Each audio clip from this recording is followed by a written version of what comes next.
அண்ணா வணக்கண்ணா. நீங்கள் பார்க்குற வண்டி Marco Polo 2020-21 register, 2 owner, FC insurance live தானா, 2 ஓனரு, பேக் ஆல்ட்ரு பண்ண வண்டினா, pushback seat, back alter, 4 tyre radial tyre, 2 tyre புது டயரு, 2 டயர் வந்து ஒரு 30 காசு இருக்கும்.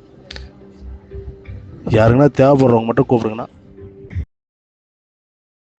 அண்ணா வணக்கண்ணா. நீங்கள் பார்க்குற வண்டி Marco Polo 2020-21 register, 2 owner, FC insurance live தானா, 2 ஓனரு, பேக் ஆல்ட்ரு பண்ண வண்டினா, pushback seat, back alter, 4 tyre radial tyre, 2 tyre புது டயரு, 2 டயர் வந்து ஒரு 30 காசு இருக்கும். யாருக்குன்னா தேவைப்படுறவங்க மட்டும் கூப்பிடுங்கண்ணா.